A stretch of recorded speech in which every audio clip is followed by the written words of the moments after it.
turn on your mics. I'm not trying to be rude, but we need to be mindful of the public's time, so this meeting is now called to order. Roll call whenever you're ready. Spring, Here. Yankton, Harper, Here. Clemish, Here. Michael, Here. Schultz, Here. Williams, Here. Healy, Here. Welch. Yes.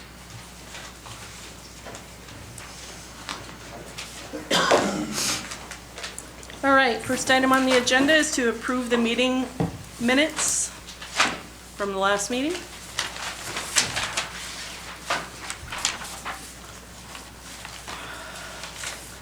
Move approval. Okay, all those in favor? I'll second that. Oh, sorry. Second. Now, all those in favor? Aye. Any opposed? Hearing none, motion carried.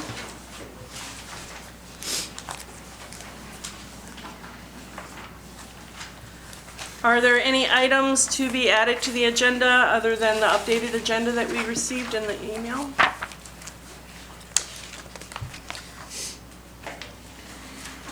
Okay, hearing none, could we have a motion to approve the updated agenda? Second.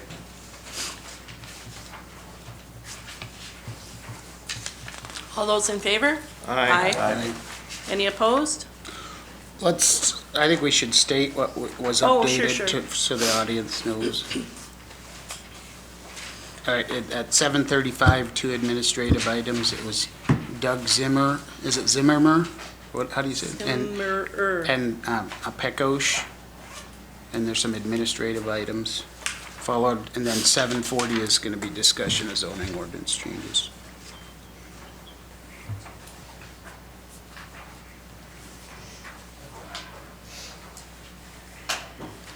Okay, so all those in favor of approving the amended agenda?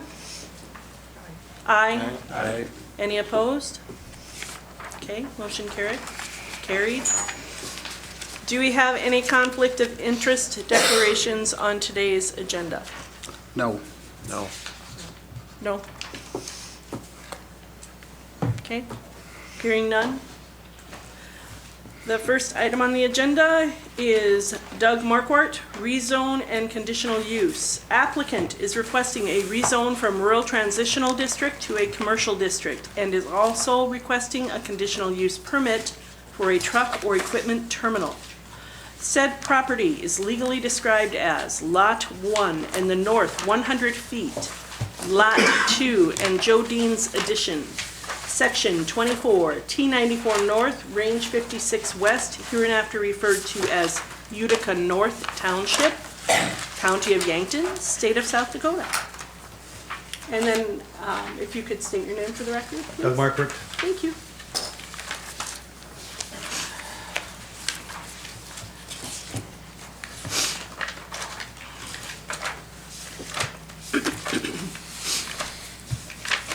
Okay, so do we have any questions for Doug? Not necessarily. I think it's kind of in our court, I guess.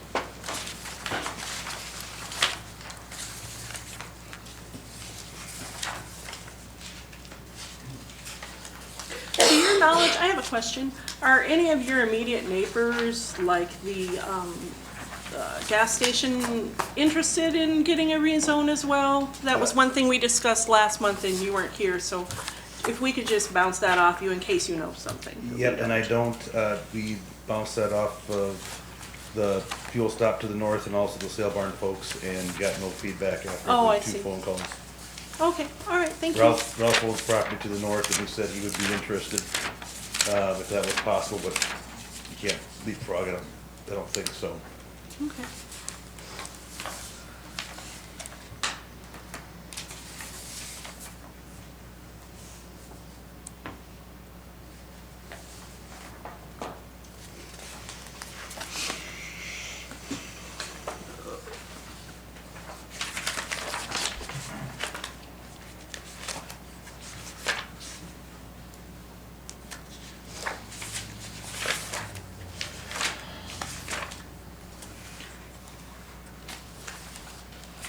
Well, I think it's a logical step forward to make it a commercial zoning.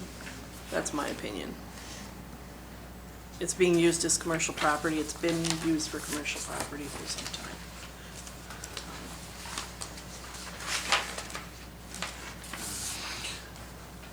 Yeah, I think our last discussion kind of ended with, do we zone that, or do we look at the entire Area. RT, which I think needs to happen. I don't know that the Marquards need to wait for us to decide what we're gonna do with the rest of that. Well, that's why I thought I would just Myself, but- ask you, if you already knew neighbors were interested in it, then we could, do a big chunk at once. And I would be glad to reach out again and try to kick that off center again, but without Well, any yeah. kind of feedback.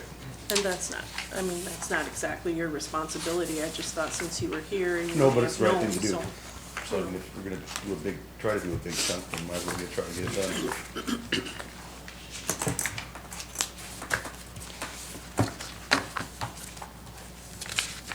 Are there any more questions from the board before I ask for public input?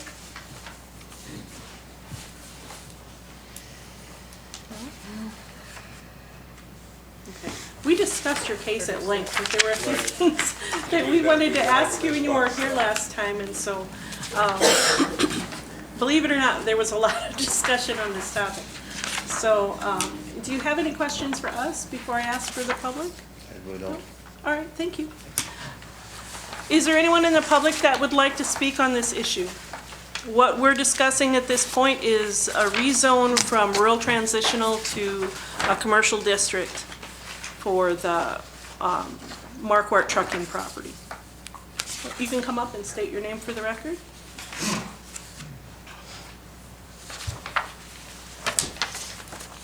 Chris Nelson, I just live to the south. I guess I don't have any problems with rezoning, but I'm kind of representing a lot of the residents around that area, that we've got a lot of Jake activity out there, and if we're going to increase the business out there, which, hopefully will increase business and traffic out there, and we just need to have a little respect for the residents that are around the area. Maybe we could put some Jake restrictions around the area, because sometimes it gets pretty bad. And so I think just in, like I said, kind of representing some of the residents that live around there, and that was the biggest concern. So, Okay. okay. Okay, thank you. Is there anyone else that would like to speak on this issue?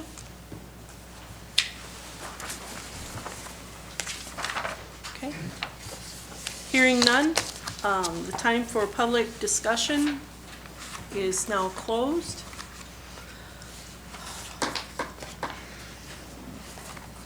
So I'd have a question for Mr. Sure. Marquardt.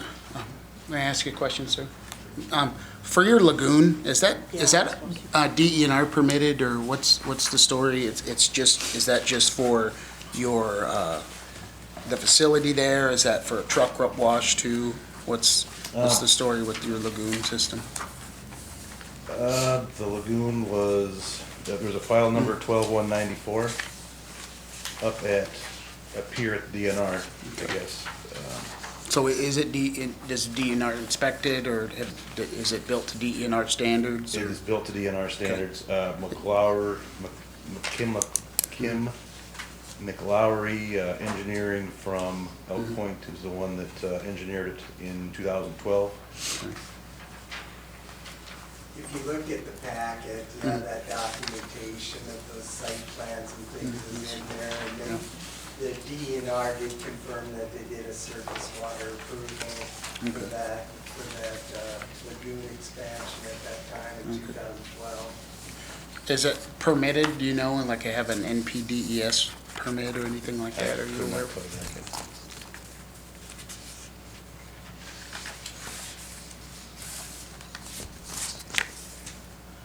Are you anticipating putting in a truck wash? I would say that I'm open to expanding any business. I mean, the agricultural economy in the area is not bebopping as it was, and I don't know, I wouldn't say a truck wash, but with the trailers, with our current customer base, we have a need to wash out our trailers more often, and the nearest truck wash is gonna be Vermillion or Wagner. We've got a lot of refrigerated units, and the health, the food requirements for loading those trailers is becoming more and more stringent, which makes sense. Just So- to be, No, go ahead. to be clear, the CUP mentioned on the application, that's for current operation, correct? Pardon me? The CUP that's requested on the current application, that's for your current operation as it stands today, correct? Yeah. Yeah.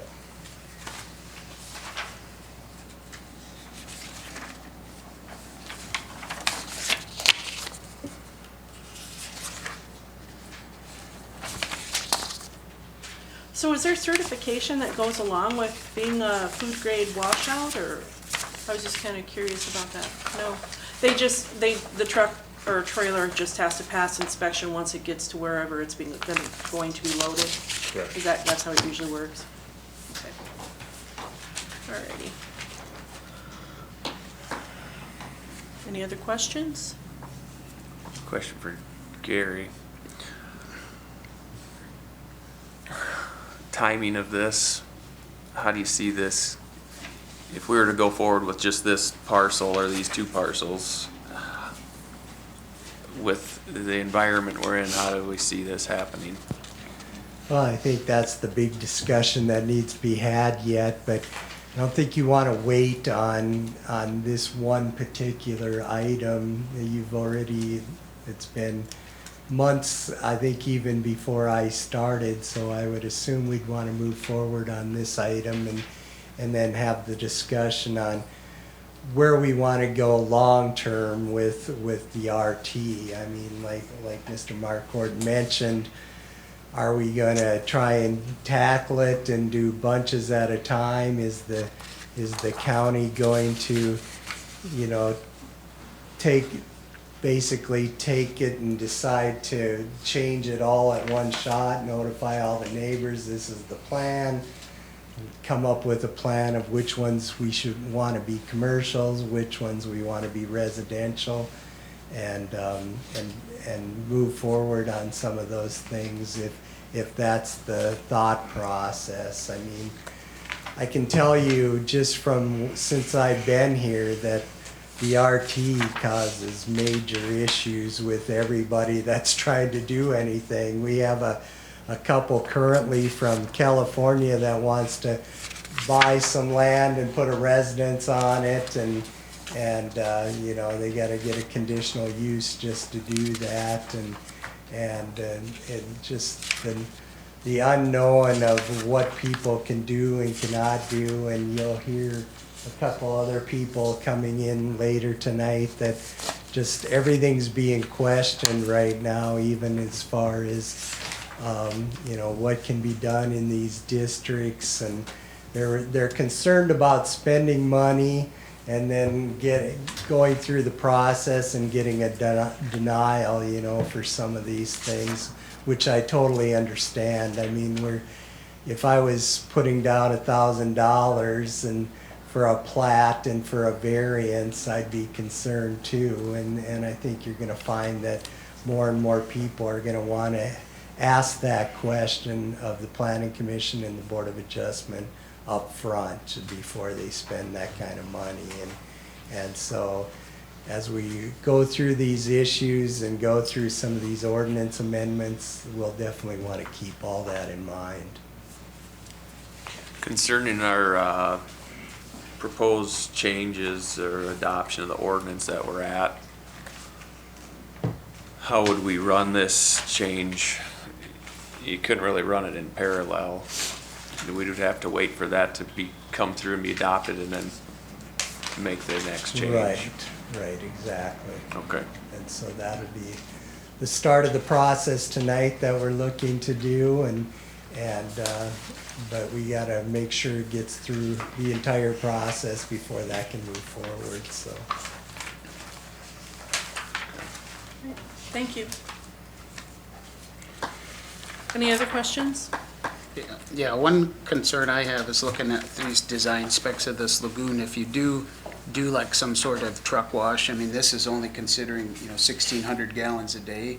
If you do start doing a lot of trailer washes, I mean, you could easily exceed, the design capabilities for this particular, setup. So, I mean, is your plan to come back and ask for a permit for conditional use for a truck wash? I mean, or, because I don't see that even as a conditional use. I know we're talking about rezone now, but is that a permitted use, and do you know, Gary, in commercial or not? Because the last thing we want to have is, you have problems and the neighbors have problems, so I think this is something we need to look at now, but 1,600 gallons a day is not very much. I'm sure it was fine for what it was originally intended, but if you're gonna do something different, now's the time to consider those.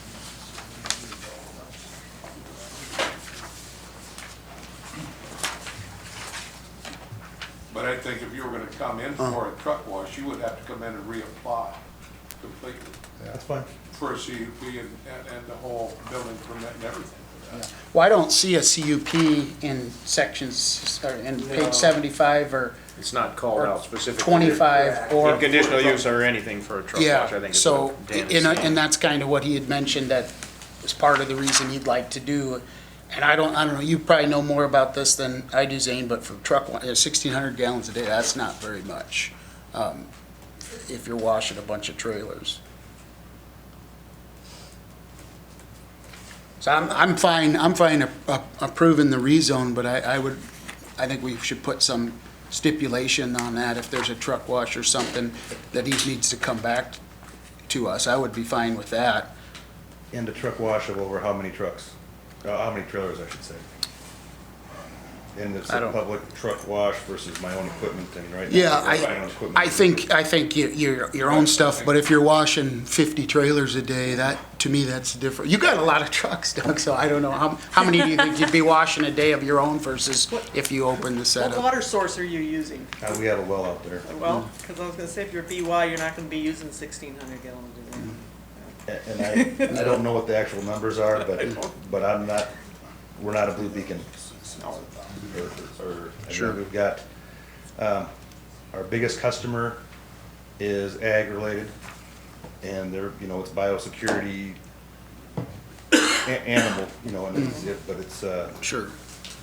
but we're not a Blue Beacon, and there's not gonna be a 24-hour sign out there or something like that, and trucks lined up going to a local facility. Yeah.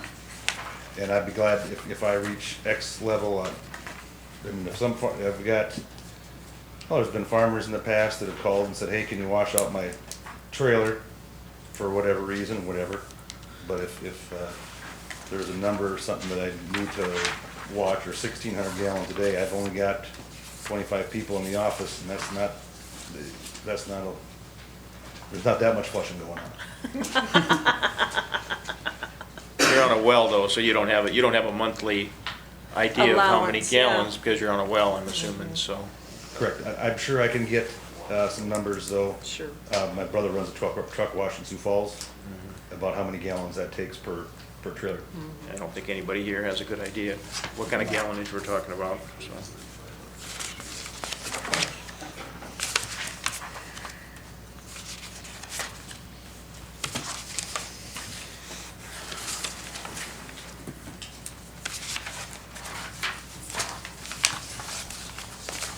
Okay, any other questions?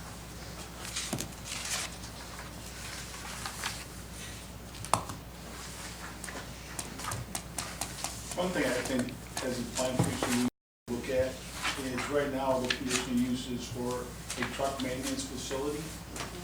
So what defines truck maintenance, right? And obviously right now he's here on the aspect of conditional use permit for the existing conditions he has. But I think if we went forward, And the part of truck maintenance, truck washing is part of truck maintenance or vehicle maintenance. So then, where do we have it in our zoning that defines truck wash facilities, how many gallons or? Well, But that's the difference something for a between later date. what he said. I mean, we can't Yeah, have a book with every possible thing that Yankton County could do. We wouldn't even be able to carry it around. No. Sometimes you have to kind of go, And you and know, it's just business. like, right, like we were just saying. If he's- Ag-related If he's washing out his own trailers, that's a part of maintenance, that's a part of his own operation. If he puts up a major truck wash facility where people come in and there's more public use than your own use, then I'd say that's a different aspect of your business. That's like a sideline of the same business. You follow me? You know what, I'm not trying to circumvent anything, I just wanna keep moving forward. Well, sure. And if I could keep track, I could keep track for a month and count who's all coming in or something like that, I mean, I'm very open on moving things forward. I think you look at what's presented today, and if there's something in the future, then you adjust as a different condition. Right, and if you're gonna build something new, then you would come in for a building permit, yeah. Right. Okay, so if we don't have any more questions, Dan, did you have anything else you wanted to No. address, or Nope. anyone else on the board? Then I would entertain a motion. And I believe we would have to do this in two motions, one for the rezone and one for the conditional use, would we not? I would think the I think rezone would so. have to be It's done and all- approved before we can approve a conditional Oh, use. okay, yeah. We'd probably have to go through section 1809.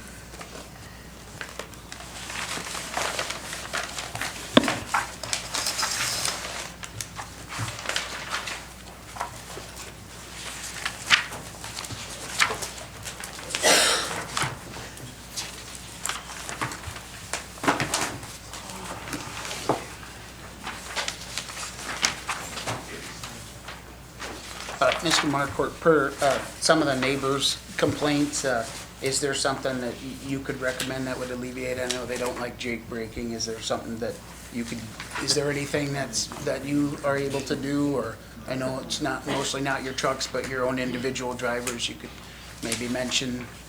If I've got Avoid that when you 65 to 70 trucks on the road, Mm. I would say most days I've got less than 5. Mm. And there's probably a couple grain trucks coming in that are my family's, and a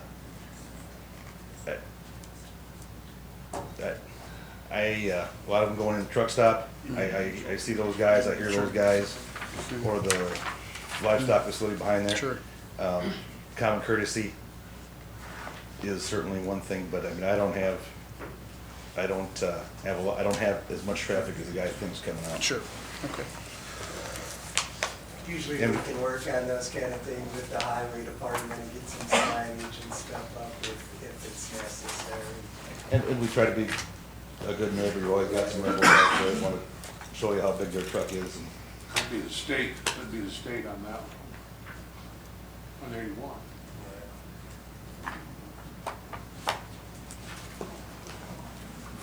you gotta understand, there's a reason to use a jake brake though. I mean, if you're going, highway speeds and it helps the brake, it's safer. Stop Yeah, except faster. they're on them. I live east of town and they're on them all the time. They just like to hear them pop. Well, It's just the way it is. I live It's right not- here at 8th and Cedar. It's not and they're his popping people and in it's not Yankton, his and there's people, it's signs all over of them. the So place. they just do it, so. I I'm don't so know why they concerned do about it. fuel mileage that I would just as soon have them all just slow up gradually, That's but, right.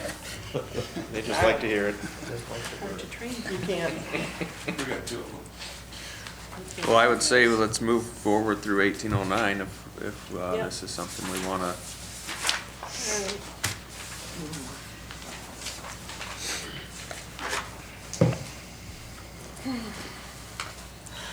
Alright. Number 1, I'd say documents are completed, satisfactory. He's provided special conditions and circumstances which exist to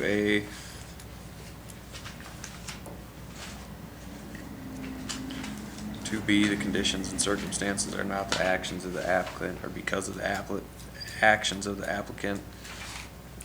And, you know, I think as Gary stated, we've had problems with RT, and I know we've talked about it. It was kind of a placeholder to, It was, yeah. to see what develops and then try to figure that out, so. This is actually what the board thought or hoped would happen, was that people would come in more than they have and rezone individual properties, you know, and kind of start a chain of events where you would see something like commercial move on down the highway, you know, as more and more people rezone, but it just hasn't happened that much. Every time you change your zone, you gain something, but you give up something. So, Right, sure. you know, it doesn't happen as easily as was thought that it would.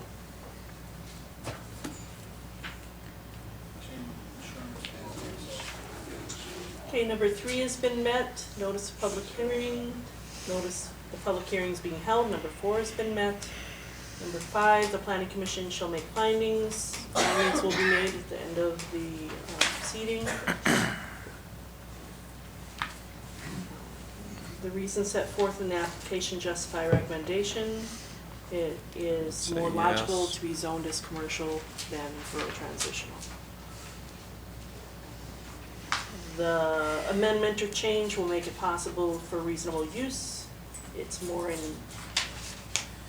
logical for the use that it is, which is a commercial use at the present time. Recommendation to grant the amendment or change in zone will be in harmony with the general purpose and intent of the ordinance. We already addressed that issue. That's a yes. Number D, subsection D, recommendation of approval will not be injurious to the neighborhood or otherwise detrimental to the public welfare as presented and testified to by the applicant. It's a business that's already in place. Number 6, no petition or amendment for change in zone shall be recommended for approval unless the planning commission finds for that conditional situation to be intended use of the property. All right, we are addressing that in this meeting. Number 7, before any amendment or petition to rezone is recommended for approval, the planning commission shall make written findings certifying compliance with the comprehensive plan, specific rules governing land use, zoning district regulations, and that will all be done in the findings of fact.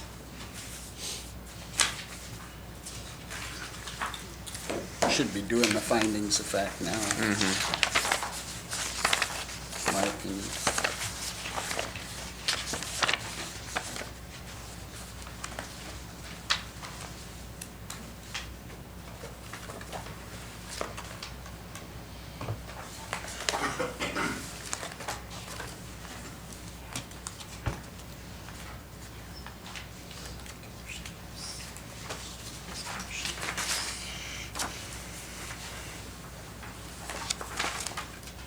'76, '77.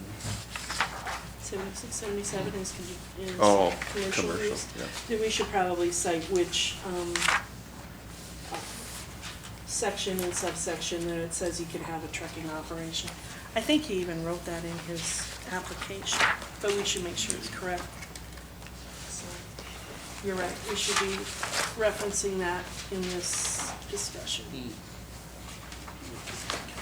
Article 10, Article 10. number 23, truck or equipment terminal, I believe. Article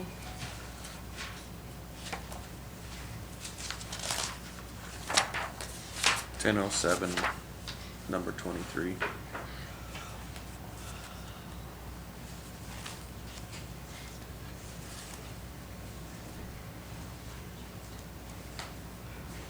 Okay, so that says that it is an accepted commercial use. So that is Article 1007, number 23, truck and terminal.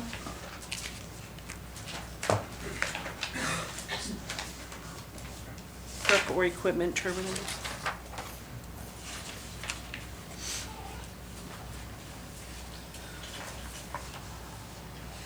I think we probably should focus on just documenting 7.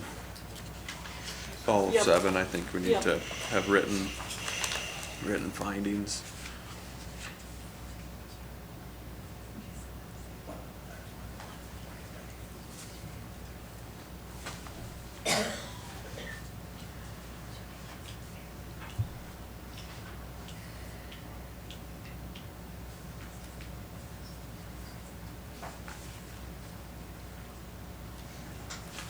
B and C is probably covered with our Article 10, number 23.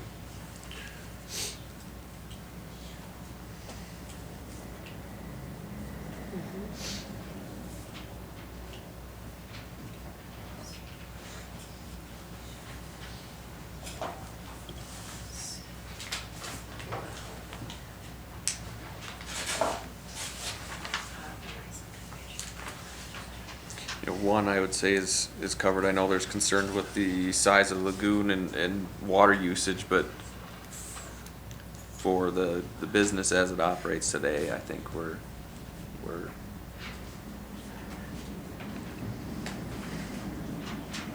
Yeah, but CUP is separate from this, right? right.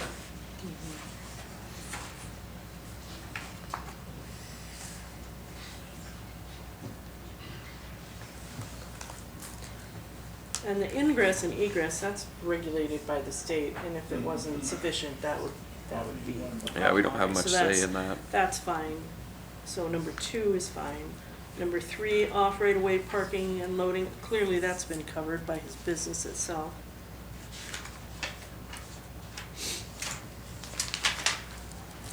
Number 4, I'm assuming he has refuse and service areas on those aerials.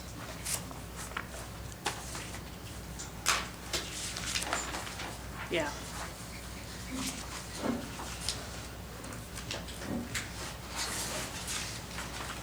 Okay, so we have that covered, number 4. Utilities, references to location, availability, and compatibility.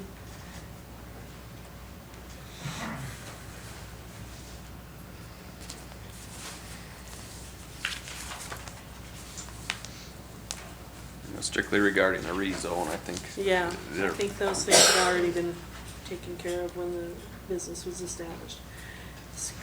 Buffering, reference to type. Okay, that's not necessary. Signs, if any, of proposed exterior lighting, that's for new construction, it's as it is right now. Required yards or other open spaces, the whole thing is an open space. 8's covered. 9, generalized compatibility with adjacent properties. It's compatible with the businesses around it. Number 8. In recommending approval, any petition for amendment or change in zone, the planning commission may prescribe appropriate conditions or safeguards in conformity with this ordinance. All right, so number 8, if there's any other conditions you want put on this rezone, now would be the time to bring them up.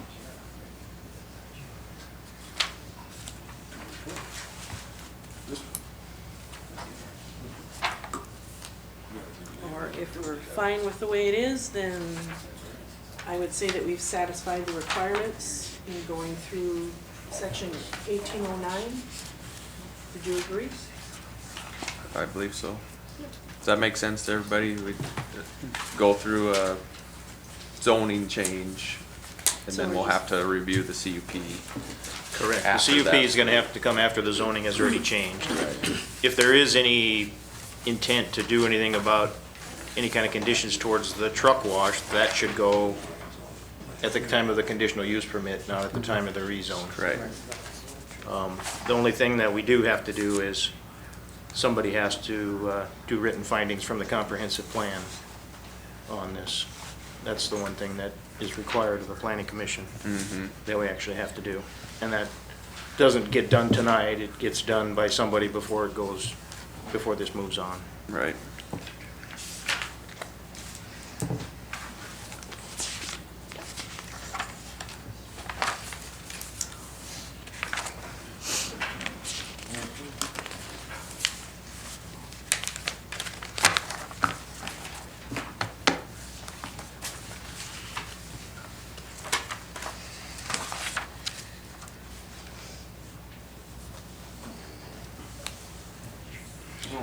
did you want to do the comp plan stuff, or did you want to appoint somebody to do that? Yeah, actually, I meant to bring my comprehensive I plan. tonight. have it. don't have I guess I have it. I pulled it up online.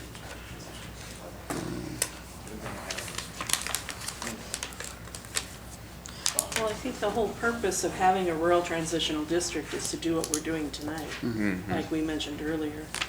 Once it becomes clear what the use of the property is going to be within that area, then it would be appropriate to rezone it to that type of use.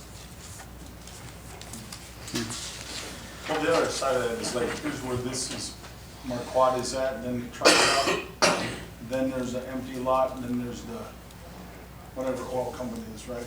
So like if the oil company came in and said, we'd like to rezone to commercial, then I would think it would be the responsibility of the planning commission to say all pieces in between would be, you know, we're gonna not have this piece, that piece, this. Because you'd have two boundaries, right? So it's just some way to look at it and think of, if that happened, what would you do, right? That's something we discussed last Yeah, time. we discussed it last time at length. We may need a new district, because strictly speaking, under commercial setbacks, and like the gas station probably doesn't, that truck stop probably doesn't meet setbacks. Or minimum lot requirement. Minimum lot 2 acres. requirements and things like that. And that's kind of where it got held up. And what I would see is we need to work on developing our rural transitional, maybe start with this corridor up 81, and maybe the whole thing becomes a new zone, a new district. Kind of a highway commercial or a light commercial that Right, doesn't and it would be a require combination the of big ag, setbacks and all that stuff. ag, light industrial, commercial, whatever, and we would have to have lesser setbacks and. Yeah, because the commercial we have now is not friendly to residences and a lot of different things. It Right. really was made for big things, you know. So it's hard to go and put it on somebody that's already there, because it's a huge change, so.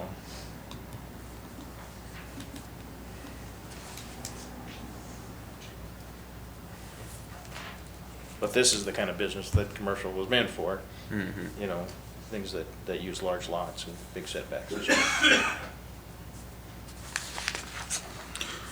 If we look at our comprehensive plan under Chapter 7, Economy, you know, one of our recommendations, you know, is promoting economic diversification, which this, you know, would be, and supporting developmental activities.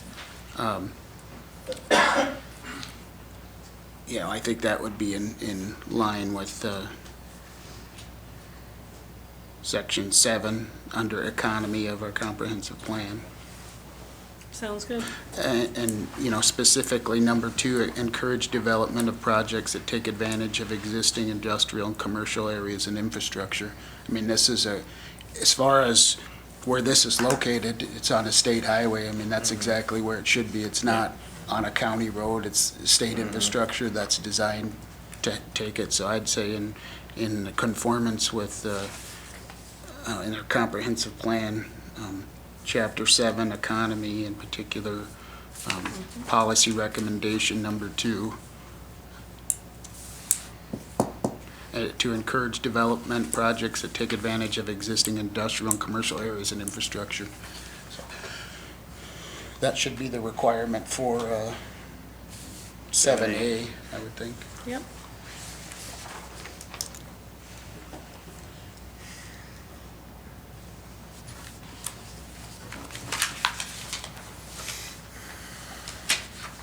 I think we met all the requirements then. I believe so. That was the only thing left. And you filled that blank in, so. I would entertain a motion from the board.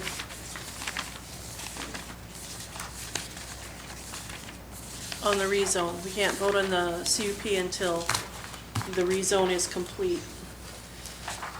So now with the rezone, we're gonna need 2 readings at the Board of Adjustment, 20 days.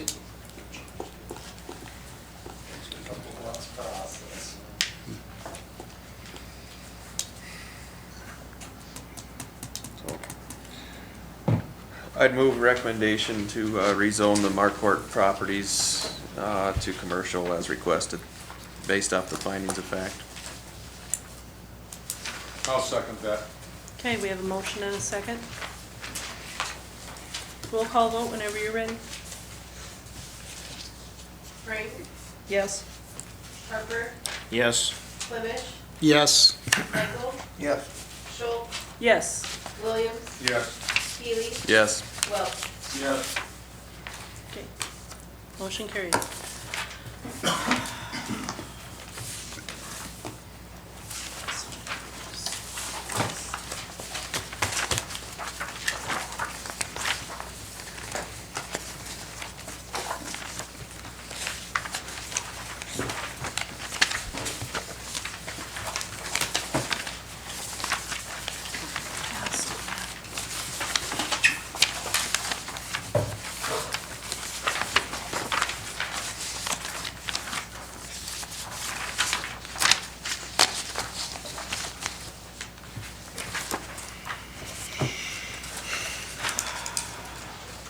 Okay, next item on the agenda. Stephen Novak and Bernice Hauk, variance and plat. Applicants are requesting a variance to decrease the minimum lot size requirement in an ag district on a proposed plat. Don't we have to do the conditional use? We can't do the conditional use until it's So it's rezoned. approved? Till it goes through the 20-day process Yeah. with no. Okay. Till the rural transitional, until it's actually changed out of rural Till it's all- transitional. Okay, yep, I got it. Okay, thank you. All right.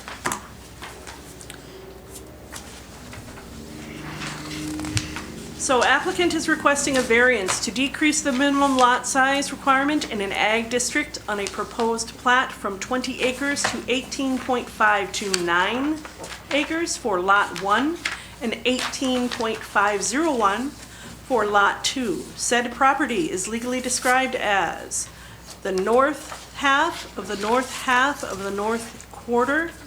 quarter, excuse me, of Section 23, T94 North, Range 57 West, hereinafter referred to as Ziskov North Township, County of Yankton, State of South Dakota.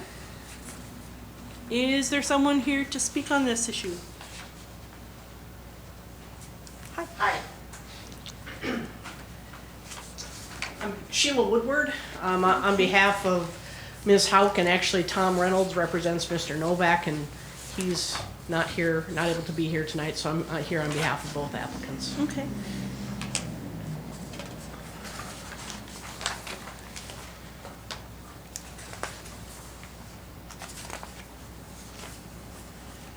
Looks like this is basically they want to transition to the adjacent landowner to the south is the end game. Yeah, Mr. Novak wants to sell his half of this, and Ms. Hauk does not wish to sell her half. They're siblings, and to avoid having to go to court and have a partition action and have one party end up either having to sell when they don't want to or not sell when they want to. And frankly, we wouldn't be here probably if this ground didn't abut 306, because if it would be 20 acres, I think, if we went all the way out to the middle of the road. If they were the 40 acres to the south of this, they'd be fine. And I think that's, I was talking to Tom Week actually today, and he said, I know you were talking about zoning changes, but he said other counties do actually consider the out to the right of way when they're considering whether it meets the 20 acres or not. But the hardship here is we've reached an agreement between the siblings. We don't really want to have to go to court and spend a bunch of money fighting about what happens here. It'd be costly, it's not very effective, and the county is using the missing 3 acres, I guess, for its roads, so I don't think there's any issue with any of the neighbors. It's going to remain agricultural. I'm sure if they were to sell that off today, you would buy out to the middle of the road. Yes, you would. You'd buy the 20 acres, that's right. And my question, you're just gonna leave this an agricultural land? Correct. It's not changing zoning or anything. We just need the variance to allow this plat to proceed at less than 20 acres for each of the 2 lots. There's no homesteads or anything on this ground? No.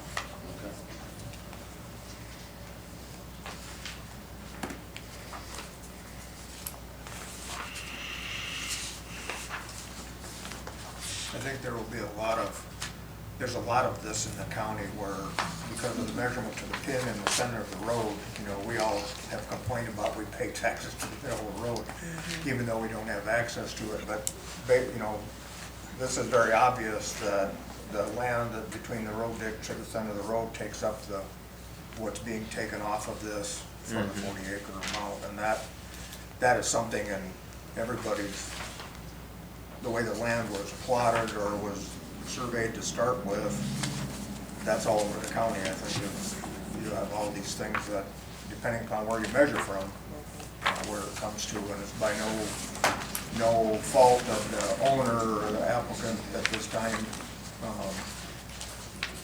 that caused that land to be out of there. It's just because of the way it's measured. Right.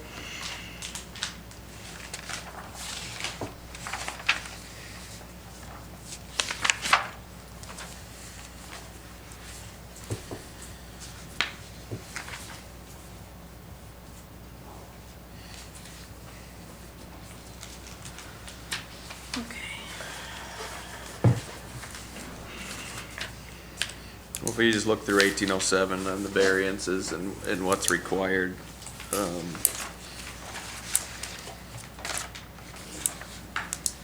I think it's pretty clear. The strict application of the ordinance would produce an undue hardship. Right.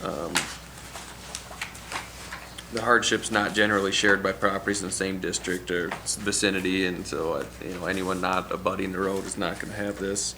It's not gonna be detrimental to adjoining properties or character of the district, in my opinion.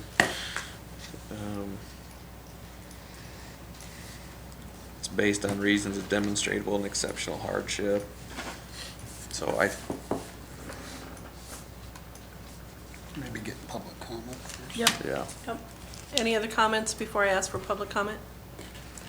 Okay, is there anyone in the audience that would like to speak on this issue? Okay, hearing none, time for public comment is now over. All right. I believe it meets the hardship clause for the reasons you just discussed. Is there anyone else that would like to add any additional comments on this agenda item? Yeah, if we don't allow this, what's this person supposed to do? It's their land and they're choosing to sell it. If we don't allow it, Yeah. it's saying somebody can't sell their own property, I guess, so. Well, and I mean, it's the road. I mean, that's been well established. If it wasn't on the road, it would be 20 acres. You know, and they'll get to pay that tax, just like all of us that live next to the township roads get to do. They'll get to pay it to the end of the road. Okay, so does somebody have a motion?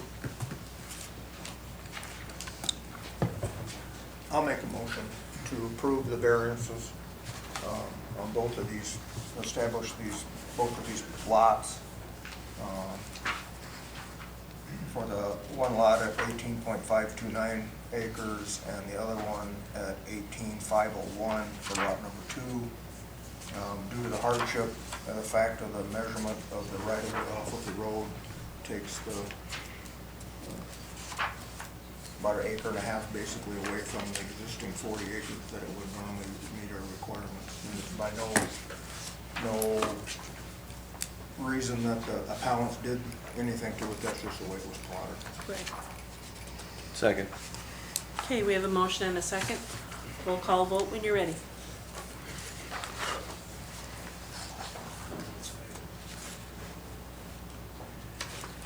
Harper, Yes. Clemish, Yes, Michaels, Yes. Schultz, Yes. Williams, Yes. Keely, Yes. Welch, Yes. Gray. Yes. Okay, motion carried. Gotta do the plat. Oh, yes, we gotta do the plat now. All right. So the first plat, Gladys Kubal plat. We gotta do Oh, the no, plat no, their first. plat, I'm We gotta do sorry. the The plat for them. The I just saw Novak plat. plats. It's just one plat, the two lots are together on one plat. right.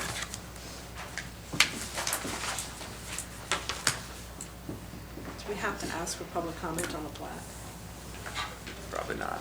I do have a question on that. Sure. If you compare that to Beacon, actually, that could be platted that way. Did you answer your own question? Well, maybe. If you look at Beacon, there's the 40 acres up top that they're looking to split. Mm-hmm. And then there's an 80 in the center of that quarter. Mm-hmm. And then a 40 to the south.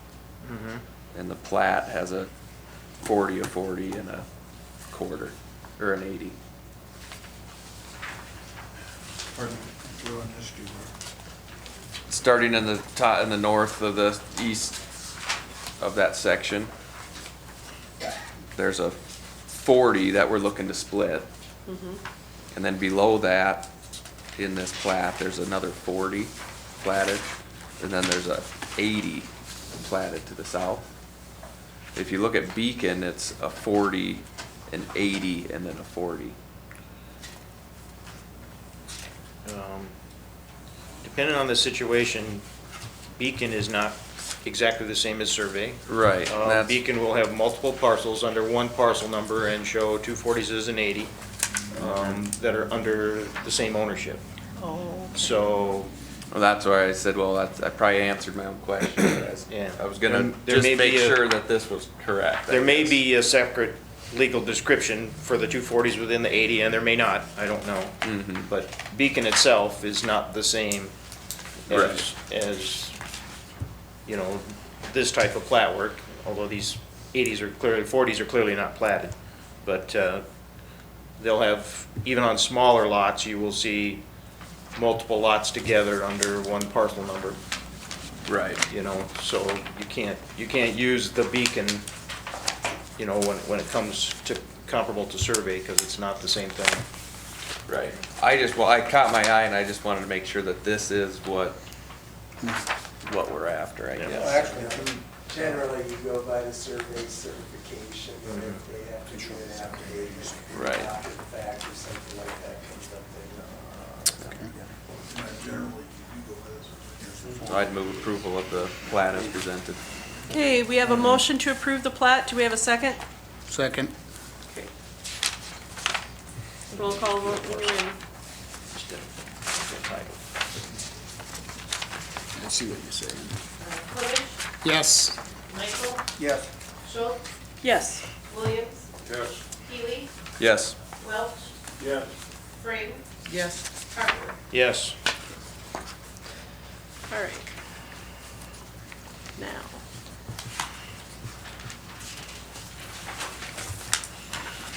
How does that work?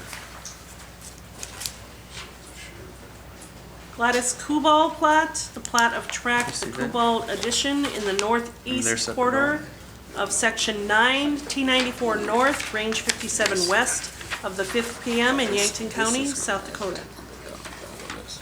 Right.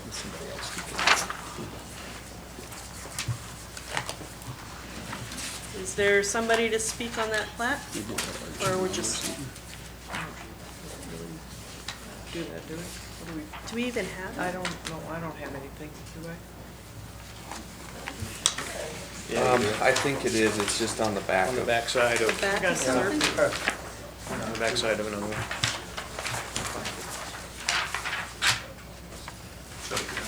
It's just a plat. I'm not gonna be the judge because I dropped my whole packet all over my. This so it's is sort of- right here, right here. Yes. I'm a little mixed up anyway It's tonight. a It could be anywhere. page numbers or something on the bottom, if you could do that. Oh, it's that, Starts so with there's no. that, I did see that, and it's in this mess somewhere. I did and see the that. next, and then the next page is the, Oh, okay.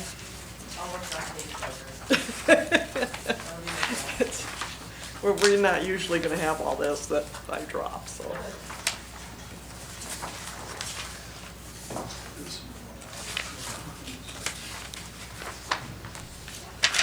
I guess I actually have a question, and it's for Gary. We've had a mixed idea of how to pass some of these plats in the past. We had some where the zoning administrator was signing them and sending them through, and some where they were coming to us, and somewhere Ryan was signing some, and, you know, I had some concerns with what Brian was doing, signing them. I'm not sure that was legally correct, and you know, I had talked with him about it and thought they should come so that we at least were sure that legally what we were doing with these plats was gonna be okay 5 or 10 or 15 years down the road. That's exactly my thought process too. I've talked to Jessica about this previously. Is personally, I feel that's another one of those ordinance changes that should be made. My experience has always been it's better to have one process. I don't like having 3 processes for one thing. And so my thought process is exactly that also, that everything would run through this commission and board and the county commission and planning commission, and we'd have one process. We always get, everybody's always messing up which title block they're supposed to be putting on them. I like the consistency of having one process, and that's my plan for the future also. So we'll technically be seeing kind of all of them. Correct. You know. Because you do get into, I don't like making that judgment call either. Well, this is a simple plat, so I can just sign off on it, and I know in December, sometimes people are trying to push things through, and it can hold up the process, and it forces them to pay their taxes for an entire year if they go into the January meeting and things like that. But for the most part, once people know that that's the process you're gonna use, they plan accordingly, and it just seems better to have one process to me, so. Okay. As long as all the survey guys kind of know that now, and I'm sure they're kind of finding it out. Yeah, we'd send out letters ahead of time and things like that when that time comes. We had when we did the subdivision ordinance, part of the intent or the trade-off with the subdivision ordinance was to shorten the process for guys on some of the plats, but in the long run, I think that got carried away and drug out onto some other things that wasn't supposed to be part of it, so. But I think that's the issue, is that we always get calls literally on just about every plat of, well, we gotta change this title block or that title block because of this process. Okay. I think as long as everybody knows that's what we're gonna do. I mean, it worked before, I don't see why it wouldn't work now, but it just seemed like it got pretty convoluted to where nobody knew what they were supposed to do half the time. We'll definitely give a lot of communication on that. Okay. When the time comes. Thank you.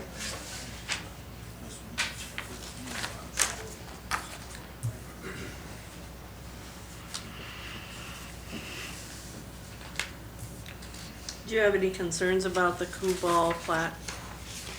No, I do not. I can kind of fill you in a little bit on what the plot is. Gladys turned 83 last Sunday, and her husband passed away a couple years ago, and she has three daughters and a son, and several of them all but 2 of them are involved in farming operations around there, but what she's trying to do is, this is estate planning, and she's trying to get it plotted out so when she passes, the land is already transferred. They're giving up the land amongst the children, and she just wanted to get this in order because the daughter that this will eventually go to owns and farms land all around it. All around it. And because of the way the family previously owned the land, her husband Mike owned a lot of land in that area, and then with the son-in-law and the son, they all own land around it, and she's just in the process of trying to get this divvied up in a legal manner so that when something happens to her, it's all done. All It doesn't taken go care through of. an estate issue. Right. So that's what it is, and it's, what, 43 acres? So it doesn't fall under that under 20 problem, No, so. no variance. Sure. Okay. All right, thank you. Any other questions on this plat? Okay, I'd make a motion to approve this plot of Gladys Kubal. all right. I'll second it. Okay, we have a motion and a second.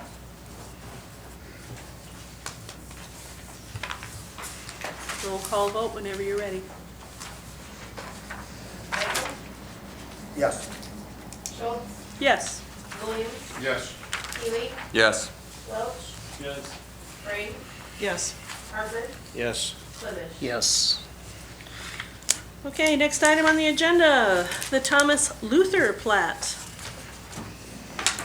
And that is a plat of lot 26 in the Lewis and Clark Business Center located in the south 645 feet, except for lot H2 of the north half of the northeast quarter in section 16, T93 North, range 56 west to the 5th PM in Yankton County, South Dakota. Doesn't say what township.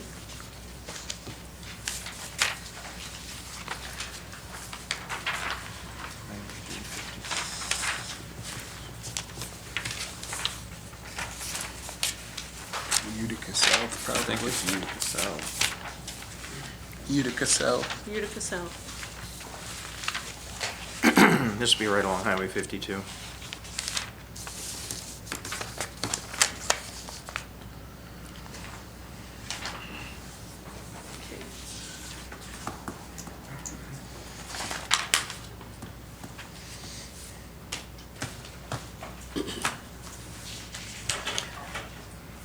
Did you have any concerns with this plat? No, I do not. Is that a 1 acre minimum, I think? Commercial, yes. Highway commercial. Or excuse me, lake area commercial. Lakeside commercial.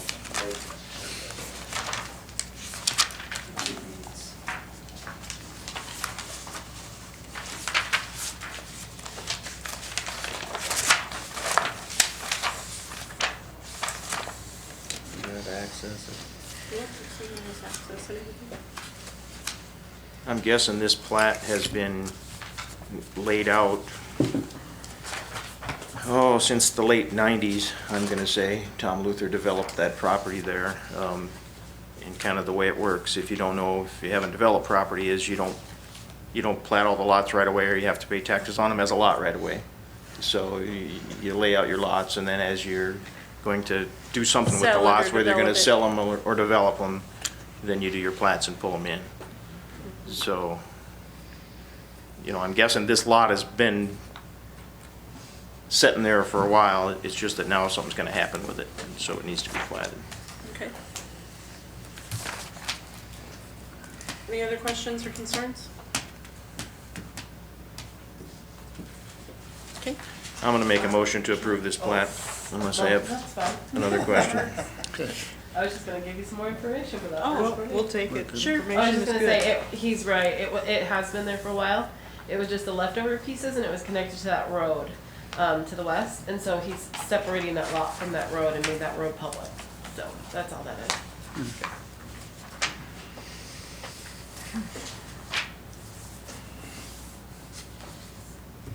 I'll second that motion. Okay, so we have a motion and a second.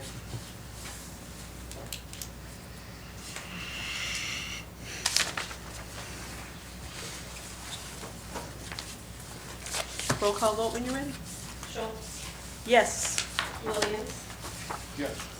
Healy, Yes. Welch, Yes. Frank, Yes. Parker, Yes. Clemish, Yes. Michael. Yes. Okay, motion carries.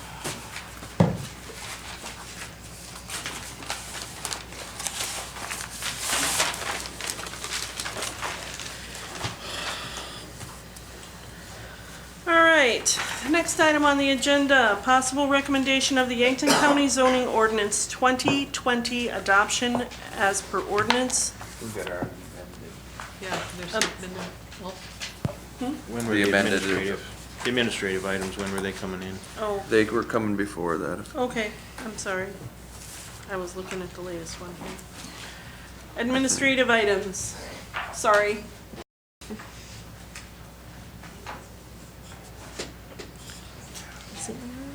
this, I got the old one. I mean, Oh, I you don't- got the old one. It was actually, this is next and the administrative Oh, it items is? are Okay. afterwards. Sorry. Okay. So are we going You were- to you go were- with Oh, do zoning we have to ordinance? tell her that? Sorry. He taught me how to read somewhere, I don't know where it was. All right, so, We could do the admin items to get these guys out of here sooner if we want to do that too. would you prefer that? Good idea. All righty. We will stick with the administrative items. Doug Zimmerer. Oh, I was confusing I hope I'm saying discussion that of right. zoning It's all ordinance spelled. changes with, I forget. They'll tell us. Yeah. Hi, Leslie Kuhn, Kuklus and Clark Realty, on behalf of Doug Zimmer. He is now a Yankton resident. He does live here. He's been working at this Spencer Dam for 26 years. And he'll soon be retiring, what's left of it. So, in the meantime, he's done a lot of investing in the Yankton area, 4 spec homes, 3 fixed and rentals, and a 4-plex. If you look, now that you have this, after you read the front page, he called me last night and asked if I would help him with this, and I said absolutely, so please bear with us, because just trying to make it as simple and easy and quick as possible. If you see on the Nottingham Drive, that is like its own little island of property. He has, over the years, starting in 2015, purchasing the pieces to try to make a development out of it. It was started years ago and it sat there because of the topography, because it's just, I mean, a person would love to go on there and build a house in every lot, but it's not gonna happen because of all the treacherous driveways and the water issues, and I guess to bring in dirt to try to build on it. So years ago, we came up with a plan, and if you go to the very right, lot 6, he built his first spec home there. And we had to do it on the top of the lot because there's the only way you could get in is go all the way around to the back and then at least get a driveway that was accessible. So he did that one, and you can see there what it sold for. Then he split the next lot off. He had to go with 7 and 14 to put it together because 14 was basically useless, so he just added it to 7 and then put the house in the middle where it was the best, most level part to build the house. And then you can see what he sold that one for, $350 something, for I believe. So then later he went on to buy 8, 9, 11, 12, and 13, which is that little island that's out there on its own. So even though it was a long-term plan and all your faces have changed and the zoning sky has changed, everything we know has changed. So here we go. We stay out of politics.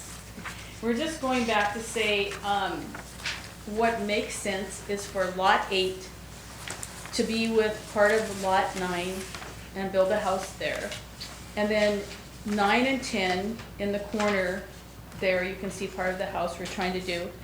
And then because of the topography in 11, 12, and 13, it's kind of a wasted, I hate to say land is wasted space, but there's no way to really build on any of it.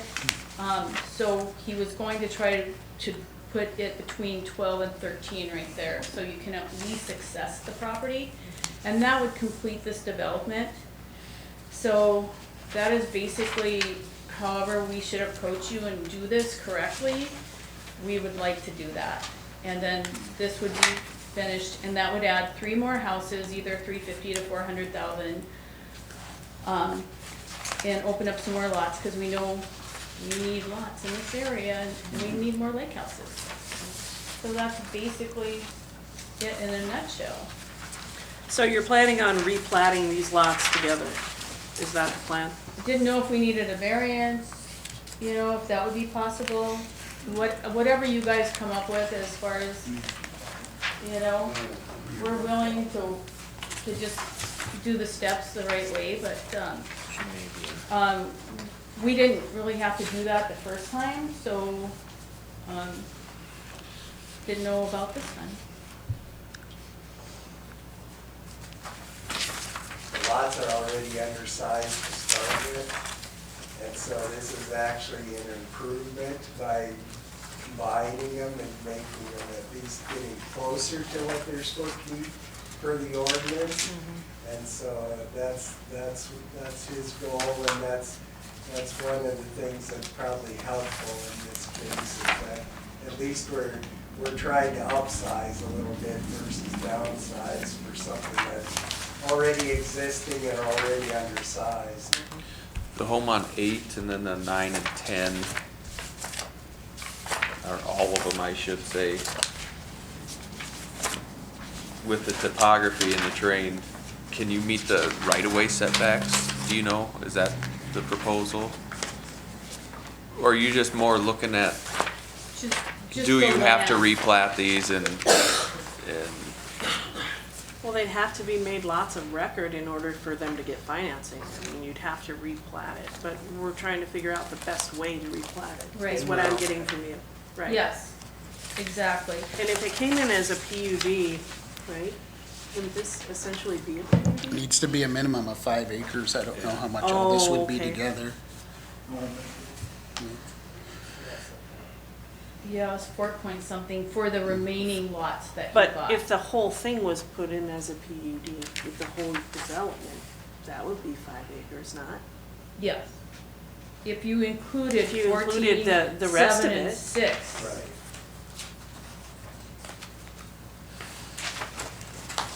Is this I don't know. R1? I don't know if that's the best way. This I'm just R1? throwing, R1 5 acre?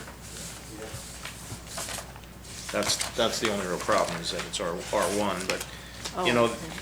I mean, the intent of what it's doing is bringing it closer, Exactly. Right. not farther away. Right. So, you know, as a general rule, at least in the years I was on here, when people did things, if they made a way to try and get closer to the requirements instead of farther away, it was something we pretty much, I mean, you can never say 100% this is gonna get approved, because there can be other problems, but that's one of the things that we always kind of, as a board, stood behind, was as long as you're making an attempt to get closer to the requirements instead of farther away, you know, that we always thought it was a good idea. well, I think we have some proposed verbiage regarding this, and essentially, as long as you're not furthering your non-conformance. Yeah. And nothing here is small enough, you know, she's putting them together, so she wouldn't be giving up anything. Sometimes when you are replatting lots of record, even you can put 2 of them together and you can still be under the state numbers, and you can give up your grandfather on the lots, because we've had that before, where people put 2 lots together and ended up losing their grandfather to have a septic system on the property, because the 2 together were too small once you put them together. But we don't have that here. I don't foresee anything in this that she would lose anything by losing these, I'm guessing, pre-1975 lots. And it looks like everything would have access. You know, we Yes. don't have any access issues. Right, Which is good. it's just a little island and the road goes completely, it's just like its Around own cul-de-sac within, you know, the road.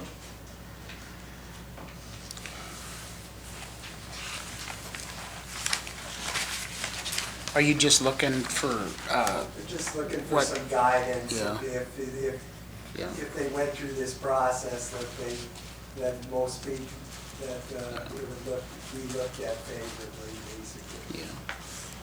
And BY Waters, like it said on the notes, has already been out there, and then, you know, we had to make sure that we had enough water for Mm. that, and the big enough pipeline so that we would have the pressure for it, for Bree too, so. Yeah. You know, without doing this, there's not a lot you can do with those lots. You know, it's better to have a house on them and have them do something, so. Yes, I would be in support of that. I mean, these were, when did you say these were plotted? Like, well before zoning, correct? I don't Do we have any recall idea? exactly the date on when they were plotted. 1970 something, 60 something. 1960s or 70s? Yeah. I believe, yeah, it was before the ordinance. It's from way before. Wait.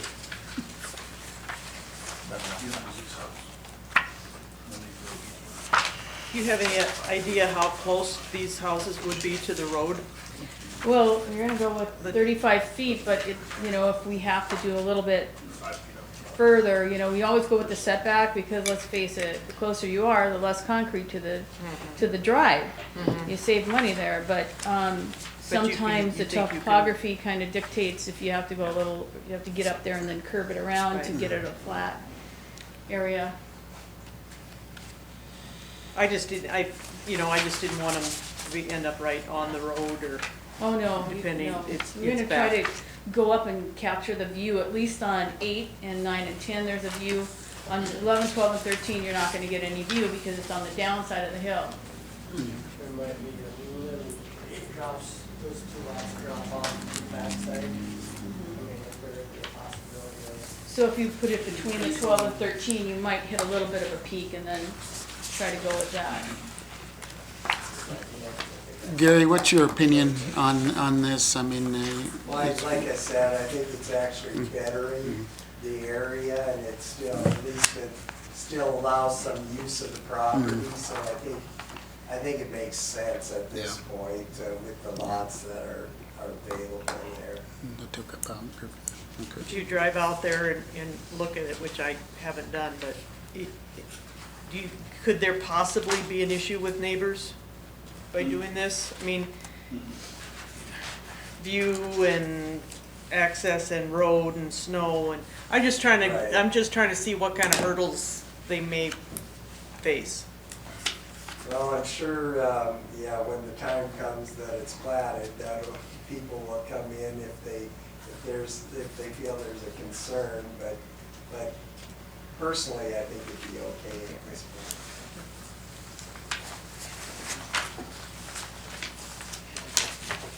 One of the benefits long-term would be on these properties, if like the county gave a no cost to plot, like 7 and 14. That house is right on the property line. So the ultimate benefit to the county would be as if these like staggered lots that are joined together and the house is on 1/3 of it and all that, is if the county would go back in and we plot those lots at like no cost to clean up the thing. Because then you'd end up with the lots that are combined here, where they'd all end up being same size lots right in that area.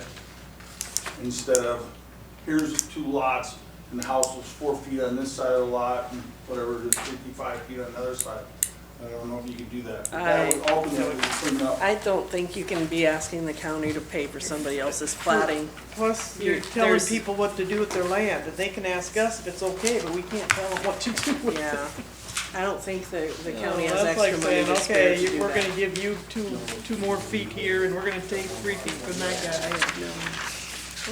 It's a nice thought, but I don't think it's really viable, especially. I understand, you don't want it to cost them any money and then find out it's a no-go, but Well, I'm just That's a- saying the that's a benefit problem. would be the county Yeah. combining them, from 2 lots that's got a house across the Right. line and Right. 2 lots into 1 lot.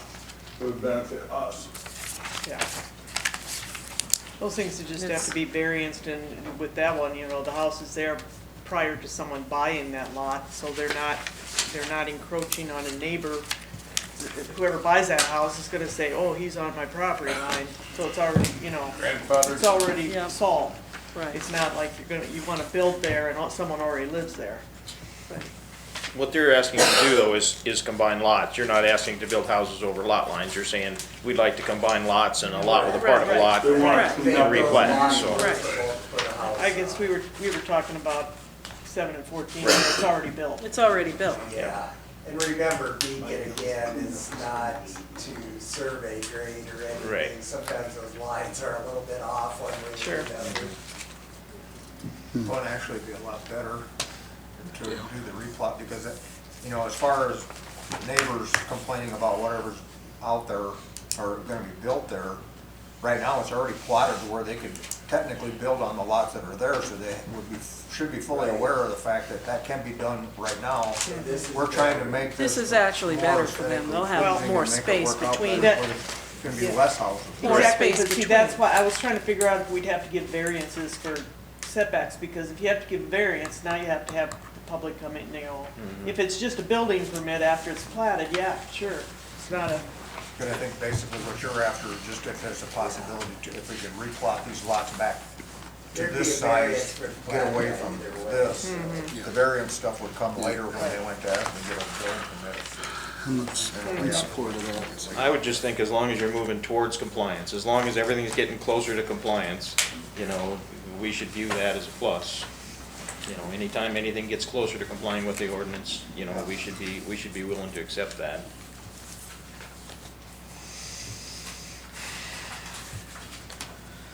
okay, well, can't make promises up here, I guess, but we can give opinions on it. My personal opinion, I think you're moving in the right direction.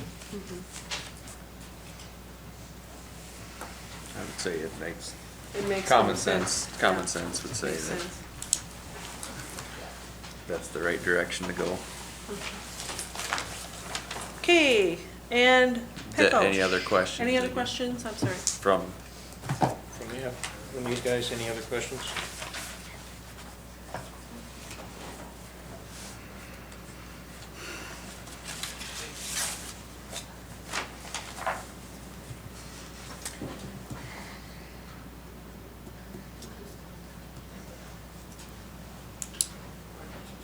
Okay. All right. Let's see, Mr. Pecos here. I can just tell you quickly what he was looking at. He lives on his parents' farm quarter. He lives in the house there. He actually wants to build a new house and plat out 5 acres on the quarter using the existing driveway and things. He just had concerns again that people were telling him that maybe it's in ag, maybe it wouldn't be approved because it's under the 20 acres. And so he just wanted some discussion again on since it was only 5 acres he was looking at, which I know through the years, the banks have moved that issue forward a lot too, because they're not wanting to, they don't want the whole quarter, they want just where the house building's at, and so that's his issue that he wanted to discuss tonight. so he wants to, Do 5 acres. 5 acres, and he would purchase the 5 acres from his Correct. parents and. Yeah. He and wasn't that's- ready to purchase the entire quarter anyway. Well, the bank hardship has been used quite a bit for that. And it is a family member on the family farm. So he's currently living there. Correct. Yeah, Do you know what the plans are for the other? I can give you a bit more insight on it too. Sure. Kyle lives in the building site, the original farmstead that's there. And then they have a truck shop there that the parents own all the land. There's a feedlot there just inside Yankton County from Bonham County. He wants to build a new house. The parents own the land. I had a conversation with that his grandmother did his birthday party last night. So I got a little bit more insight on it. But his other comment to me was what he would probably do was go to the parents and just contract for deed 20 acres and just buy the 20 acres just so we would fit the thing, because he's part of the dairy, part of the family farm anyway. It's gonna be, at some point, a lot of it's gonna be his anyway, but in order to get this house thing done, which brings up the only other issue is the financing thing. At some point, when the financer will only take 2 acres or 3 acres, whatever, for financing it, then it becomes another issue. Maybe that's why he isn't here today, because it was just yesterday that he stopped in, so we were assuming he was coming in. Well, and I had a conversation with him about that, but anyway, that's the gist of what's going on, but he's thinking now that he'd be better off just to go ahead and contract for deed land from his parents, buy the 20 acres and do it that way. but then you, like I say, then there's still the sticker. Still gonna have to plat 2 acres to get Yeah. there. There just is no way around that There's no way finance. around it, so, Yeah. you know, either way.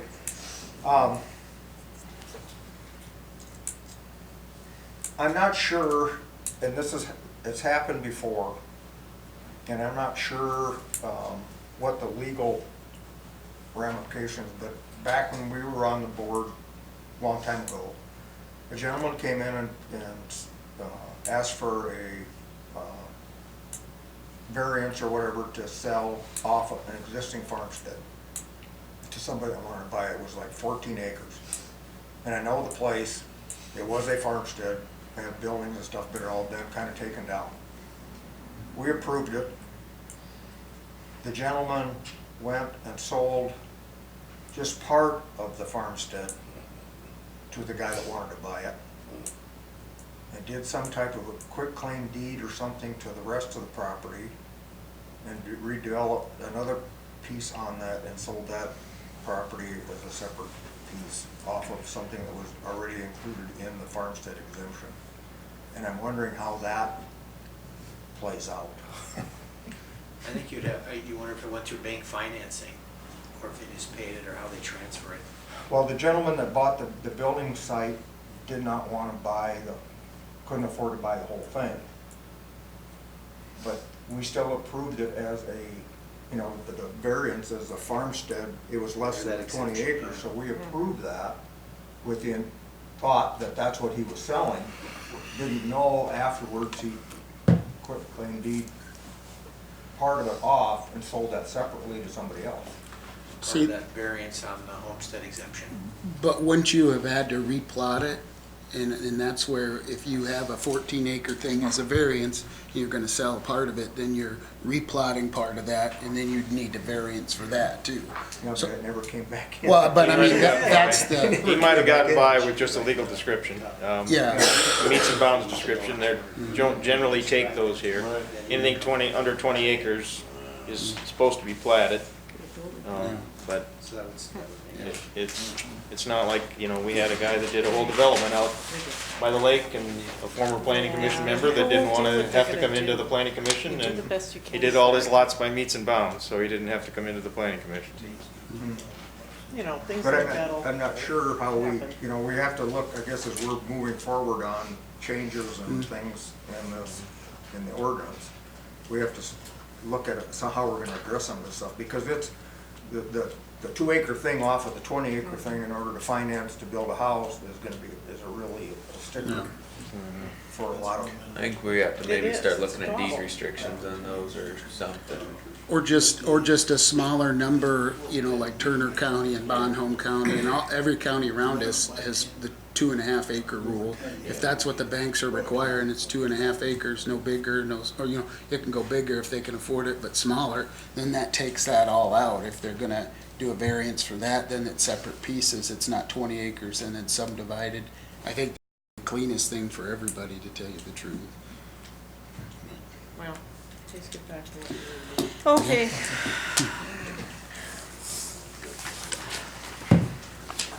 Possible recommendation of the Yankton County zoning ordinance 2020 adoption per ordinance 2001. So basically, hopefully, you all got my emails this past week, but as you probably have heard, there was a temporary and emergency zoning ordinance that was approved at the end of last year, and so this is the first step now in moving forward on doing final adoption and trying to move forward on moving this new ordinance ahead with no changes from the last ordinance 16, that there was a concern about addressing legal challenges of the validity of the ordinance from 2006. And so it was decided that the county would move forward on adopting emergency zoning. And now we're looking to move forward on going through the regular process and adopting that ordinance again, so. So to adopt this ordinance, which we have with the. Correct. All the stuff taken off. What we're gonna do is have a vote as a planning commission and go to a public meeting. And then it would go move to forward. the, first reading, second reading, county commission, and 20 days to adopt.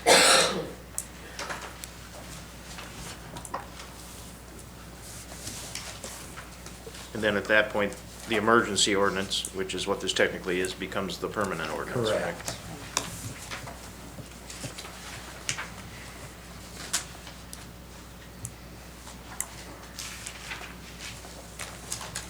So can we make that recommendation tonight, or do we have to push this off a month? Okay, we can make it tonight. Recommendation tonight. Okay, It's been noticed and everything, so. all right. Is what we would do technically, if we do anything, we would recommend to have a public hearing? Is that what we're talking about? We're talking about having a public hearing as the planning commission? Moving this to a public hearing? Wasn't it a public, this is the So hearing? this was noticed as a public Yeah, no, hearing? it's already Yeah. been Okay. noticed, and so you're just making a recommendation to the county commission. Okay. And it's just adopting the existing ordinance that we've always had again. Correct. So there are no changes in this ordinance. It's the one we had before. Well, you I can just say want to make that numerous crystal times, clear yeah. to anyone that might be in the audience or watch this recording later. This is the exact same ordinance that we had prior, and we're just going to make it the law of the land again. But it's the ordinance that we are currently using Correct. after the 2006. After all. With all the changes. All the updates and everything are in Updates. this, up to current Right. Up time. What we, to what current. we asked Gary to do is take out, all the affidavits, the notice of adoptions, all the revisions. So if we were to adopt this, it would be like this was, somebody sat down and typed this brand new. Right. But it's word for word what we Had. have. And we did talk about some of these changes that we know we need and we know are coming and that we've worked on. We did talk about, is now the time to do that, we're making a change, but the general consensus and input from this commission obviously is warranted, but the general consensus was why muddy the, Muddy the waters. let's just make start it- over from scratch and then we can move forward. I agree. I don't think I would make changes until this becomes the permanent ordinance again. Right. And then. Otherwise, go it's through just, again. it's like you're trying to sneak something in or something. Yeah. Right, exactly. Right. And then there was also discussion, do we limit it to Article 5? Do we limit it to anything that was changed in '06? And other counties have done similar things and they've just readopted the entire ordinance because 10 years from now, someone could challenge a change made in '09. Right. And so at least this resets the clock to this Because there's- period in there's time. been some And, things that were questioned, right, so. when it was put in, when it wasn't. So we just do the whole thing as it sits right now. That was the thought process. Because believe me, there's things in here that there's things in here I don't like at all. There's things I would like to change. There's things I'd like to throw out. But the thought was, we got to this point through the proper channels. So this is where we'll start. And then we'll go back and do our accessory structures after this has been adopted. Because we worked on that and have that pretty much all figured out. But we'll have to wait till this is all readopted before we can do anything besides. And then with Mr. Marquardt, we'll need to wait until this is through and then we can put his change through and maybe we do more changes at that time.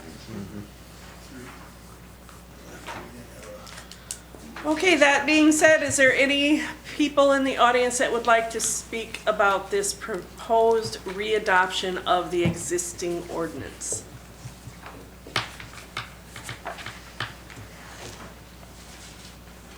Yes, if you want to speak at the very end, Okay. All right. Hearing none. Time for public input on this agenda item is now closed. Do we have a motion from the board or any additional discussion? same book we've been using. Should we go through 1809 again with this one like we did for the other Okay. rezone? Sure. Well, it's not really a rezone, it's a readoption of the Yeah, ordinance. I don't know what you're, Would it be, would we need to go through that? or no? No. Okay. no, we just, this is. Okay. we're This just is, this readopting is the book. readopting the book that. Because we've I don't know been whether using. to use this 1809, or, oh, that's right, it's the same thing. I'm guessing we just gotta have a motion to accept this. Oh, yeah, that's right.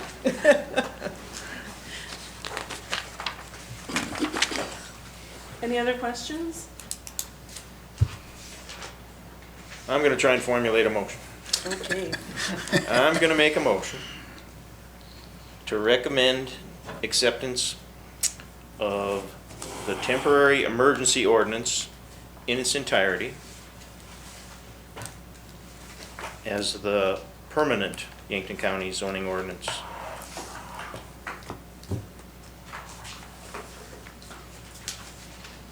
Okay, we have a Everybody motion. think that motion is okay? I don't quite know how else to do it. Works for me. Yep. I guess I got a couple of questions. Why did you take out like all the, where, in all the upper right-hand corners, when everything was amended and stuff up in there, you know, and the zoning ordinances and stuff like that? Why was that taken out? It's basically, all those affidavits and everything were taken out and all this, so this is basically all, like they had said, it's basically a fresh copy of the entire ordinance. It's like we're So all starting those new, amendment dates you know what I and mean? stuff All that stuff would have Yeah. applied to a change to something that was pre-existing, and this, I think, is like we're starting new with it, like if we just accepted it. Right. And all So- those, up in those corners, most of them had dates Yeah, and stuff like that. And Right.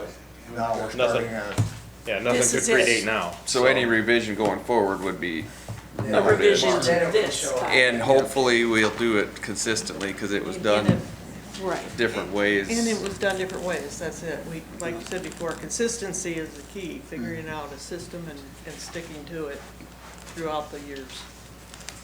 Well, and I don't know, I don't know how it'll happen in the future, but, we've had somewhere we had strike-through shown, and somewhere we didn't continue the strike-through, in the next ordinance. I'm not sure, we'll have to talk about that, how we're gonna do that.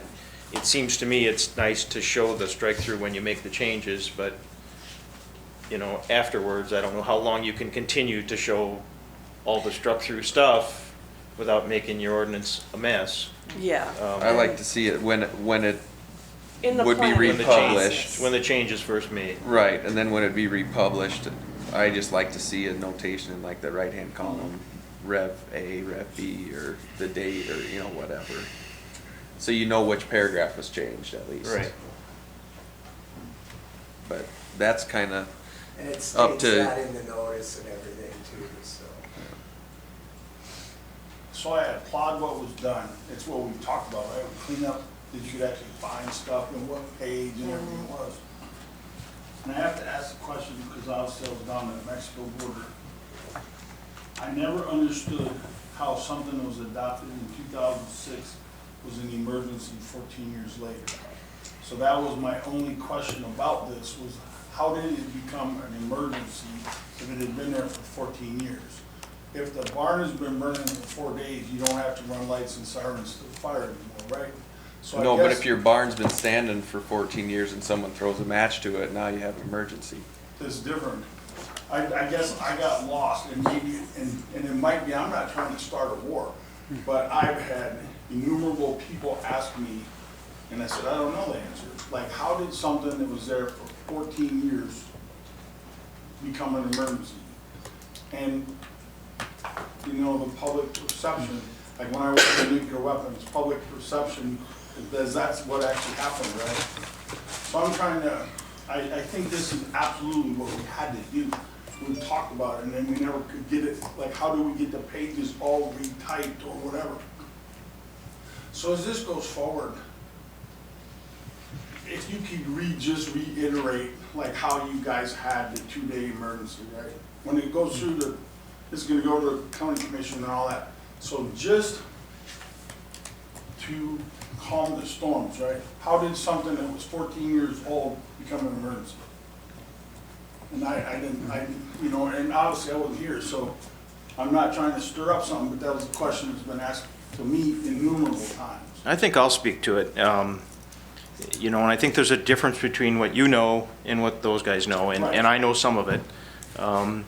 The emergency isn't anything that happened in 2006, except that there may have been not a correct publication procedure going on. I followed that. Yeah. So the emergency is, if this is challenged and fails, what part of this ordinance fails? Does everything from then on fail? Everything, all the different changes. everything that's been done since that can fail. It's not a clearly laid out process as far as what can fail, what can't fail, and where we go from here. So the real emergency is the fact that there's a discrepancy. And that discrepancy is what, as far as, for me, the emergency is that do you take a chance on technically almost the whole ordinance being thrown out? Or do you technically say we're gonna create temporary emergency zoning? And the emergency tag, I don't know that the emergency tag really had to be there. It could have just been temporary. That's really You know. my point, because I applaud what the efforts was put in this, right? Yeah. And I think if it hadn't been deemed an emergency, this whole board would looked would have been looked at as a higher, more professional administrative organization. That's my whole key point in this, because I agree with everything that was done with this here. It's just a pathway, looking as we go forward, how do we define it? If everything's an emergency, then what is an emergency? But I think the emergency language actually comes from codified law. That's part of where it talks about temporary and it talks about emergency. And I think just in order to align what they're doing with codified law, they tried to use as much of the verbiage from codified law as I they could. completely understand that. So what I'm just saying, as this goes forward, it would be to our benefit to have just an article in the paper, how did this go from here to here? Just, it only has to be like a paragraph, right? Here's what the intent was, right? Yeah. And I think that comes out, the investment in the next years is huge on that. Again, That's- when I did nuclear weapons, public perception, Yeah. if they perceived a nuclear accident, it was a nuclear accident. Yeah. So I'm trying to, this is right we needed to do a long, long time ago. I just think because there was, you know, it wasn't something you wanted to make common knowledge that you might have a publication problem in your zoning ordinance. So that's part of why it was kind of limited on, you know, they didn't just run out in public and say, whoa, we might have a publication problem in our zoning ordinance, and then everybody would be running around, you know, doing whatever they want to do, whether they think it's positive or negative. They just said, let's just clean this up. Let's go temporary What you with just an said, emergency. That's how it came out in the precedent code. Yeah. And that's, you know, some of that you don't necessarily get to control all yourself. I get that. You know, I'm just saying, the newspaper how do controls we- some of that, so. Step up a level of professionalism as we do the administrative side. Speaking of professionalism, we have a motion on the board. Do we have a second?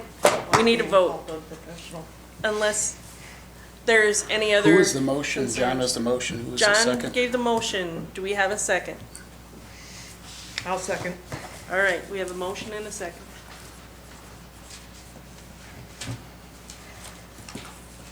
Roll call vote when you're ready.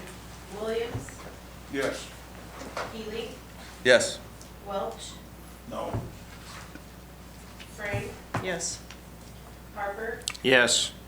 Clevich, Yes. Michael, Yeah. Schultz. Yes.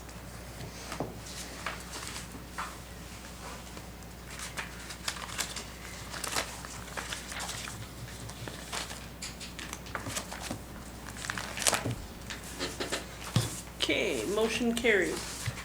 And now it is the time for discussion of zoning ordinance changes. Anything else additional to that discussion for now? I think we all understand this has to be all finalized before we can make any additional zoning changes.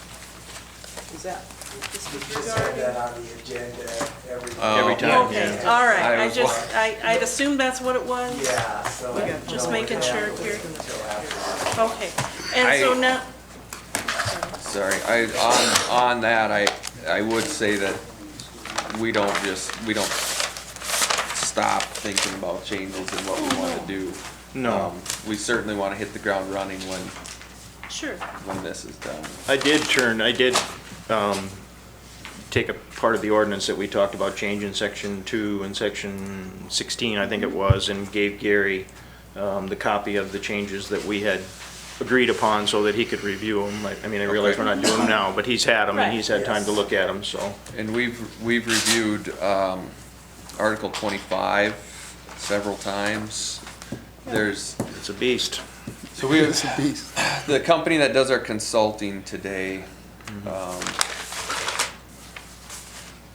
regarding Article 25, and when I say they do our consulting, they do the consulting of for the applicants on behalf of the county, or maybe for the county on behalf of the applicants, however it works. They've seen this same ordinance written in this region and have issues with it, and so they've been on their dime essentially making recommendations to update it and change it. So we've met with them a couple times and hopefully we have some sort of revision that we can present here Awesome. as well, so. Thanks. And that's primarily language and things like that. Yeah, there's just so much in there that doesn't apply to the majority of what we deal with. What we're doing. Um, Yeah. Okay. It's just, I think that's true. Yep. We have to get more general. Okay, so public comment.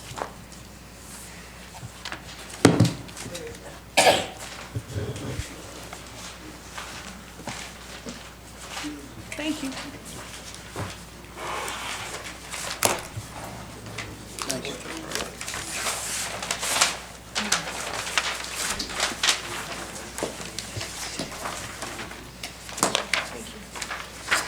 Good evening. Frank Kolchak, 22-year retired legislator, live 5 miles west of Yankton County line. I see your picture up there, your statue called The Thinker.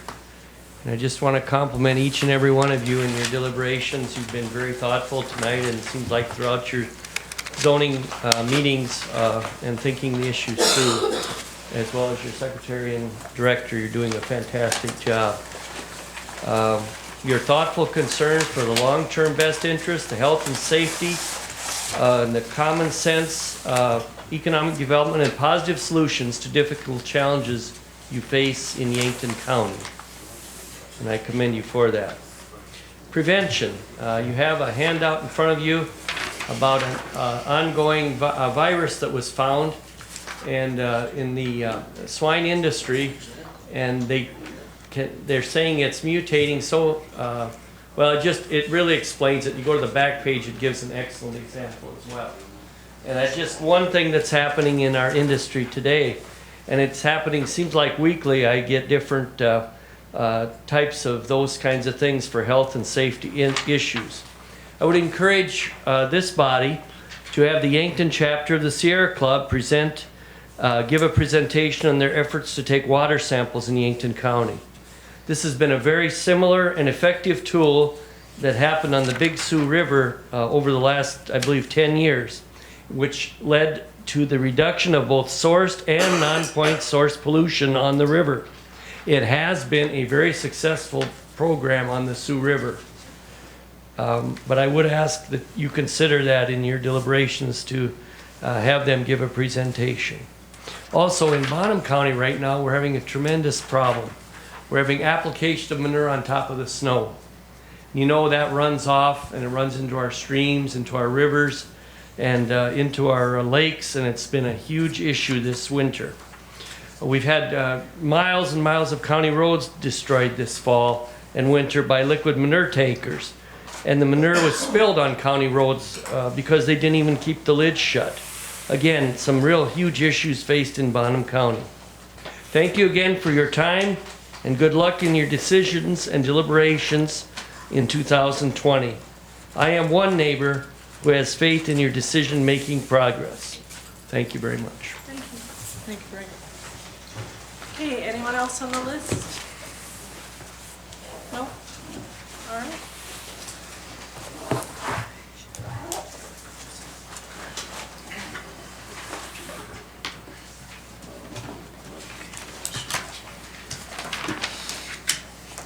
Motion to adjourn?